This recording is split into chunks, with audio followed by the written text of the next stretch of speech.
"So, what do you think about the guy?" Katie asked her husband. David sighed and replied, "Still not exactly what I was looking for. I kind of expected it anyway." "Where do you even find those freaks?" David asked his wife.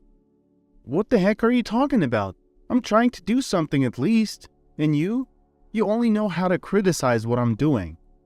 The young couple were arguing about yet another chef for their restaurant who was found by Katie. He wasn't exactly what they were looking for. "What I'm saying is that you need to be more thorough in your research and make sure that the chef you're bringing in is the right fit for the restaurant," said David. "It's not enough to just pick someone at random and expect it to work out. We need to make sure that we're getting the best person possible." Katie sighed. "I know that you're right. I just feel like you're being too critical. I'm trying my best to find the right person for the job, but it's not easy. I'm doing the best I can." David put his arm around her. "I know you are. I'm sorry if I came across as too critical. I just want to make sure we get the best person for the job. I think if we work together and do a thorough search, we can make sure that we find the perfect chef for our restaurant." Katie put the folder on the table and said, "This is our account, honey. This month our restaurant is beating all the records. We didn't lose anything, but we didn't make anything either." David ruffled his hair and scratched his head. "Yeah, we're not too lucky lately." "You're not wrong," Katie said. "We didn't have these issues when Dad was managing. Maybe it makes sense to turn to him for some help." David jumped up. No. Don't even think about telling him anything. I'll think of something. Why do you always think that I can't do anything without your father?" "Because you can't do anything on your own? I think we need to talk to him before it's too late. We don't have any other option anyway. Look at the numbers. In a couple more months, we won't even be able to cover the salaries." David thought for a second. Of course, what Katie was saying was unfortunately true, but David didn't want to give up. He knew he could come up with something to save the restaurant. "I'll think of something," he said resolutely. "I'm not ready to give up yet." "Honey, we need a new chef. Someone old school, someone who doesn't chase the trends." Katie sighed and said, "We do need a chef. I've been thinking about it, but where can we find the right guy? It has to be someone unique to get the restaurant out of this hole." "We just need to keep looking," David said. The restaurant was once owned by David's father-in-law, where David used to work as an administrator under his guidance. It was during his time at the establishment that he crossed paths with Katie, who also happened to be employed there. As fate would have it, their connection blossomed quickly, and the two of them found themselves drawn to one another. Over the course of merely 6 months, their relationship evolved from co-workers to husband and wife, with David becoming an integral part of Katie's family. During this period, the father-in-law gradually began to delegate more responsibilities to David, entrusting him with various aspects of the restaurant's operations. "The time will come when I'll need to step back and rest.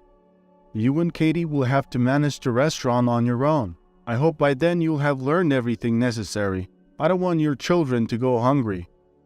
David was full of innovative ideas for enhancing the restaurant, but Mr. Bunsfield would often shoot them down, or even worse, ridicule them. "Slow down there. If something is working perfectly fine, there's no need to change it," Mr. Bunsfield would caution. David would come home livid. "That old man, he has no clue what the modern world is all about. No one cooks like that anymore. You won't find a single restaurant with such outdated decor." On one hand, Katie hated hearing such negative remarks about her father, but on the other hand, David was her husband, and she believed in his vision. "Honey, be patient. Dad's been mentioning how tired he is of working and wants to retire to the countryside." David's frustration subsided a bit as he hugged his wife.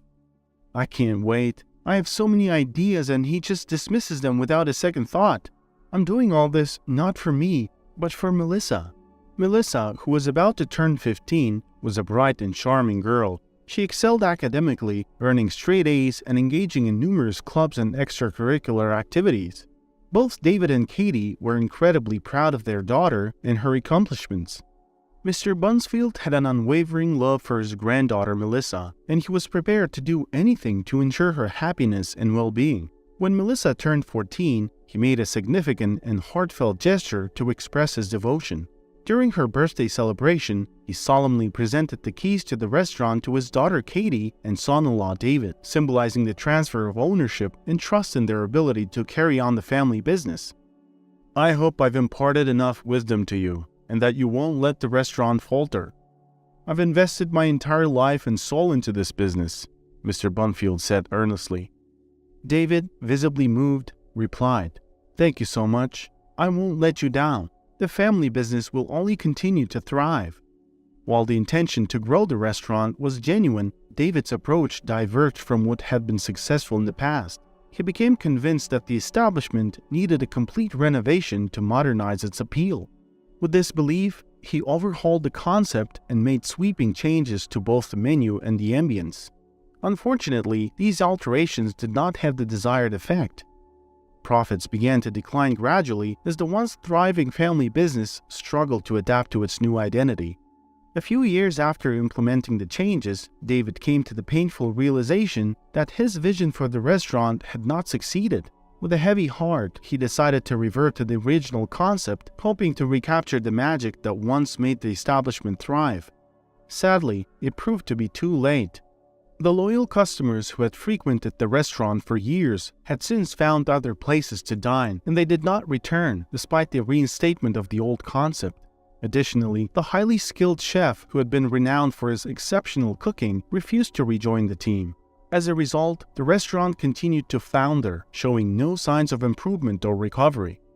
"Honey, you remember we have guests coming over tomorrow, right?" Katie inquired. "What guests?" David's eyes widened as he suddenly clutched his head, realizing he had completely forgotten about the impending visit. "Do you think we can ask Melissa to cancel or postpone it?" Katie sighed before responding. "I don't think she will. It's too late now. They've already been informed." David fell silent for a moment before speaking up again. "I don't know. We've only met them once, and they already want to meet the parents? You know how Melissa is. She's stubborn. She definitely takes after her grandpa in that regard." "Yeah, she does. Well, let's prepare to meet our future relatives then." Due to the overwhelming workload and the challenges at the restaurant, David had genuinely forgotten that Melissa was getting engaged. In the constant hustle between home and work, he had lost sight of simply living and enjoying life's precious moments. Ironically, this was the exact outcome he had sought to avoid when he had dreamt of becoming a successful businessman. Almost 30 years ago, David left his provincial hometown in the northern states and moved to the city to escape his past. He was determined to make a fresh start and build a new life for himself. As a diligent student, he managed to balance his studies with a part-time job, working the night shift as a security guard. Eventually, he found himself employed at Mr. Bunfield's restaurant, where he decided to stay no matter what challenges he faced. To sweeten the deal, Katie, the beautiful daughter of the owner, captured his heart, making everything seem perfect for David. Over the years, David achieved the success he had always dreamed of, but not without its fair share of hurdles.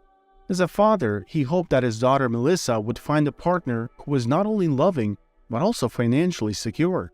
His motivation for this desire was not rooted in personal gain. Rather, he simply wanted to ensure his daughter's well-being and happiness. He yearned for her to enjoy life without the worries and struggles that he himself had experienced. David was not entirely familiar with the background of Melissa's prospective partner or his family. As a result, he could only hope that everything would unfold according to his wishes. The following day, a crisis erupted at the restaurant. A high-profile guest had chosen to dine at their establishment, and as luck would have it, he was the one who discovered a strand of hair in his meal. His outraged response was so loud that it seemed as if windows would shatter. David immediately recognized the gravity of the situation and knew that it would take more than just altering the menu to resolve the issue. He would have to make sweeping changes, including replacing members of the staff. After tense negotiations, David and the disgruntled customer managed to reach an agreement, although the resolution came at a significant cost to David. Arriving home exhausted and frustrated, David was greeted at the entrance by Melissa. "Dad, I was about to call you. I thought you were late. Again." Seeing his daughter's face, David's heart instantly melted. "Baby, how could I? You're my treasure, sweetie." "All right, Dad. Let me take your jacket. Mark and his mom will be arriving soon." Mark. I've heard that name so many times, I can't wait to finally find out who they really are." "Dad, they're wonderful people. You'll see. They're so nice and kind." David smiled but couldn't help thinking to himself, "Nice and kind, huh? Not the most advantageous traits in these times." David was still in the process of changing his clothes when the doorbell rang, signaling the timely arrival of the guests. As everyone gathered around the table, they began to engage in conversation, getting to know one another better. David scrutinized the guests with keen interest. Mrs. McAllister, Mark's mother, appeared robust with rosy cheeks, and she greeted everyone with a warm, wide smile. After exchanging pleasantries and enjoying some coffee, David began to ask Mark questions about his life and aspirations. "So, Mark, tell us about your plans for the future." "Well, I'm finishing school in 2 months, and I'm planning to join KB Works," Mark replied. "I've heard of that company. What makes you so confident that they will hire you?" David asked curiously. "I completed an internship there, and they offered me a position afterward," Mark explained. At that moment, Mark's mother, Mrs. McAllister, chimed in. "Mark is such a responsible young man. He always achieves what he sets his mind to. But enough about business. We brought you some homemade pickles as a gift." "Don't worry, we made them ourselves using fresh and natural cucumbers." As Mrs. McAllister proudly displayed jar after jar of pickles and jams on the table, David and Katie exchanged glances. They had always considered themselves part of a more affluent circle, and the scene before them seemed rather peculiar. The hosts exchanged another look, and David, unable to resist, asked, "You guys are farmers or something?" Mrs. McAllister laughed and replied, "Of course, you've got to have a farm in the country." At that moment, she began placing eggs on the table as well. Expressions of disdain slowly appeared on Katie and David's faces. Katie eyed some of the eggs with odd stains on them and likely guessed their origin. "So, you have chickens too, huh?" she inquired. "Oh yes, we have lots of chickens.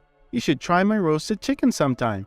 It's delicious," Mrs. McAllister offered enthusiastically. Katie interjected, "So, you guys are basically villagers, huh?" Confused by the sudden change in tone, Mark's mother nodded hesitantly. Katie's demeanor shifted as she mumbled under her breath, barely audible, "As if we didn't already have enough problems." She shook her head and rolled her eyes. David couldn't contain his laughter. He gestured for Katie to follow him into the kitchen. "Honey, I think we've got ourselves a big problem," David began. "How many times did I tell you that we needed to talk to Melissa? I mean, they're hillbillies, honey. Look at her. She's still taking out her dirty farm stuff on our expensive table. We're gonna have to do some serious cleaning once they leave." Unbeknownst to them, Melissa had quietly approached the kitchen and overheard the entire conversation. She walked in and confronted her parents. "Dad? Mom?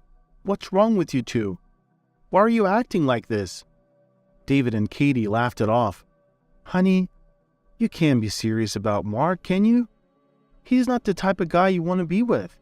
I mean, he'll take you back to his dirty old farm and you'll spend the rest of your life shoveling manure and tending to animals." Tears welled up in Melissa's eyes as she struggled to contain her emotions.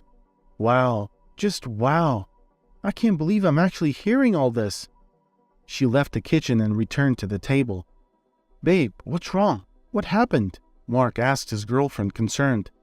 "Honey, did you hurt yourself? Let me see," Mark's mother inquired, thinking Melissa might have touched something hot or sharp in the kitchen. At that moment, David and Katie returned to the table, having reached a consensus in private. Katie began to speak. "My husband and I have talked, and we think there's too big of a gap between us. I'm sorry to say this, but we don't think we can keep this relationship going." "What? I don't understand. What are you talking about, Mrs. Harris?" Mrs. McAllister asked, her smile gradually fading. Mark furrowed his brow, glanced at Melissa's tear-streaked face, and then at her parents. It was at that moment that the situation became all too clear to him. Mark gently guided his mother towards the door, and Melissa quickly followed them. "Sweetheart, please don't go," David pleaded with Melissa as she stood by the door. "Shame on you guys," Melissa retorted, slamming the door behind her. "She'll be back. You'll see. She'll thank us when the time comes, David said, trying to reassure himself and Katie.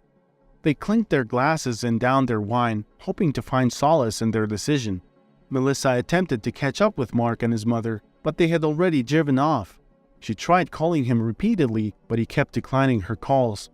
Desperate, Melissa texted him to say she didn't share her parents' views and that her decision to be with him remained unchanged.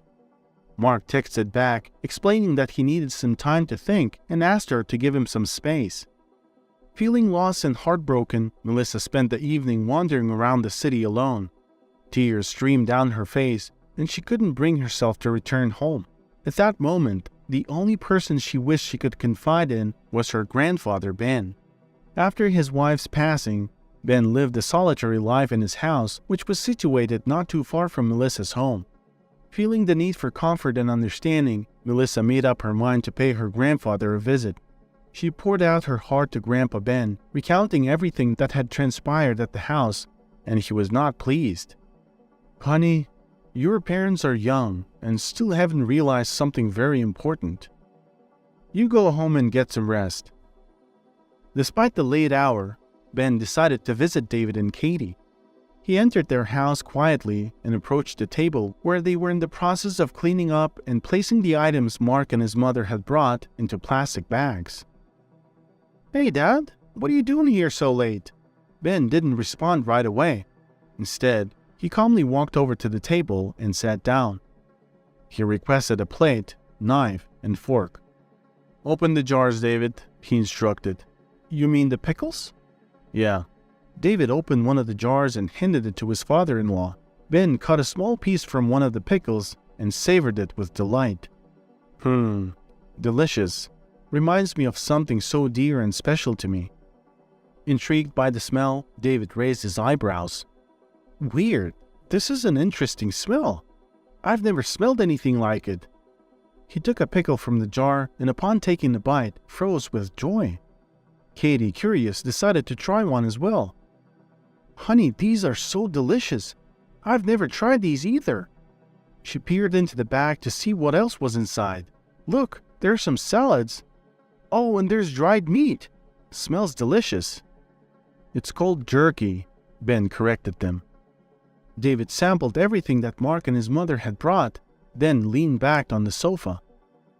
Ben let out a deep sigh before speaking. "Katie, sweetheart, when I first met your mom, she was such a wonderful person, and I knew she was the one. But guess what? She and I were what you'd call hillbillies. These pickles and everything on this table are so dear to me. They remind me of where I come from, and I'll never forget that. Your mom and I worked hard to get where you are now. You were born into this life." By this point, Katie understood where the conversation was heading. David hung his head low, anticipating what was to come.